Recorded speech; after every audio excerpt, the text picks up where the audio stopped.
Hello， 大家好，欢迎收看第289期的亚当球鞋，我是亚当。今天我们一起来聊聊这一双来自安踏的 KT9 汤普森的第9代战靴。本期视频由您的点赞赞助播出。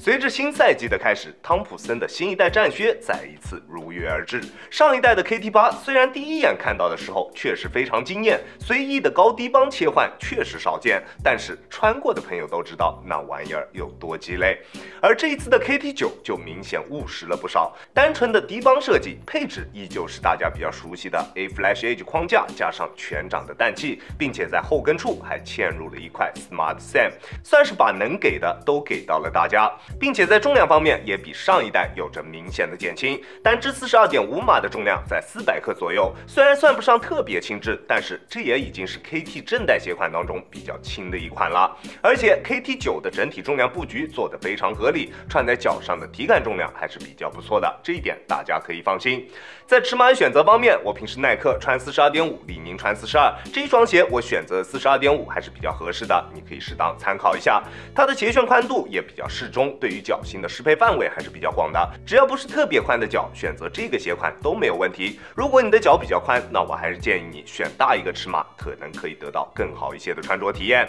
在选择了正确的尺码之后，你能在这一双鞋身上得到非常出色的包裹体验，一上脚就能感觉到那种又舒适又紧致的包裹感，鞋面与双脚牢牢的贴合，没有一丝多余的空间，并且包裹的感受真的非常的舒适，每一个位置的包裹力度都差不多，不会有那种某个部位死紧，某个部位又松松垮垮的那种感觉，整体的包裹一致性非常高，不夸张的说啊，有那么一点点鞋脚合一的感觉了，鞋脚一体性真的十分出色，并且当你运动起来之后，它的鞋面也能一直非常好的贴合住你的双脚，这双鞋的包裹体验真的特别棒，不管是静态包裹还是动态锁定都非常出色，最重要的是还特别的舒适，完全不会出现什么弯折点卡脚或者鞋面磨脚的问题。如果要给这一双鞋在包裹方面打一个分的话，我一定会给它打满分，真的特别棒。而且高密度的编织鞋面加上热熔材料的组合，也很好的保证了球鞋的鞋面强度，不管做什么动作，鞋面都可以很好的兜住双脚。它的鞋面不管是在强度、包裹还是舒适性方面，都挑不出什么毛病，真的非常棒，非常出色。但是高密度的鞋面材质再加上不算薄的内部填充，让它丧失掉了一定的透气性，它的鞋面几乎不具备透气这一项功能。还好现在已经是入秋了，要是在夏天穿这一双鞋打球，我估计啊，我在场上坚持不了太久，脚就得冒烟了。而在中底方面，它的强度表现依旧恰到好处，抗扭水平绝对可以应对高强度的实战，并且在做到拥有出色抗扭表现的同时，在跑动时却不会出现板脚的问题，几乎没有什么驾驭的门槛。不管你脚底下是不是有力，选择这一个鞋款，你都可以轻松的驾驭它。前掌的中底重心控制的依旧不错，场地感表现十分出色，并且在突破的过程中，脚底下的感觉也非常直接，不会有什么拖泥带水的感觉。中底的氮气整体调教是偏弹一些的，如果你是喜欢贴地脚感的球员，这一双鞋可以提供给你十分不错的场地感以及反应性表现。而如果你是比较依赖爆发突破的球员，那这一双鞋在突破时也能提供给你一定的中底力反馈，突破时的感觉真的十分出色，我个人还是非常喜欢的。而后跟处 Smart Sam 的加入，让这一双鞋在拥有了出色场地感以及反应性的同时，还拥有着比较不错的缓震表现。我180斤的体重，即使单纯用脚后跟着地，震脚的感觉也并不是特别明显。如果你是对于缓震有要求的后卫或者是前锋，我觉得这一个鞋款是非常不错的一个选择。它的中底适配范围非常广，大部分球员都可以在这一双鞋身上得到自己想要的那种中底方面的体验。而且如果你觉得它的重心还是略微有一些偏高的话，你可以把它原来自带的这一副氮气鞋垫给换掉，换成一副稍薄一些的鞋垫，这样它的中底会有更为极致的反应性和场地感表现。这样看来啊，它的中底也和鞋面一样非常出色，对吧？但是这个时候我就要往大家头上浇一盆冷水了。看了一半就想要购买这个鞋款的兄弟，请看完接下去我要说的这一点，如果你能够接受再去下单，好吧？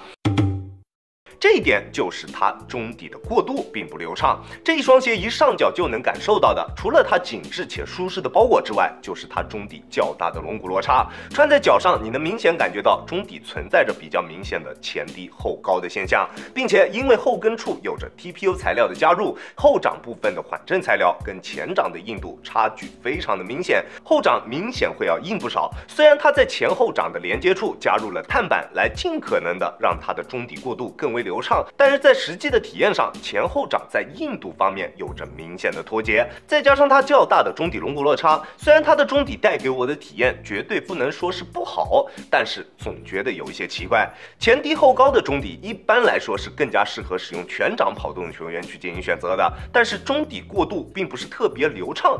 又不是特别适合使用全掌跑动的球员，在这一点上啊，这一双鞋的处理方式并不是特别好。如果能够把中底的碳板再往前延伸一些，能够解决这一个问题，但是同时却会给这一双鞋带来穿着门槛上升的另外一个问题。对于这一双鞋中底方面的这一个问题，你怎么看？你觉得怎样的一个处理方式会比较好呢？大家可以在评论区里面交流一下。大家也都知道，我一直是比较喜欢去找一些球鞋身上存在的问题，并且想办法去解决这些问题的一个人。球鞋测评如果单纯只是去评论一双鞋的好坏，我觉得真的太没有意思了。在大底方面，它的表现依旧十分出色，抓地表现非常拔群。在吸灰方面，相比上一代也有着不小的提升，在有灰尘的场地上面打球，只需要时不时的用手去擦拭一下大底，脚底下就能拥有够用的抓地力。不过它的耐磨表现依旧不算太好，大底的橡胶在硬度计的测试下，读数虽然能够达到65左右，但是较细的纹路面对室外的场地，我觉得还是会有些力不从心。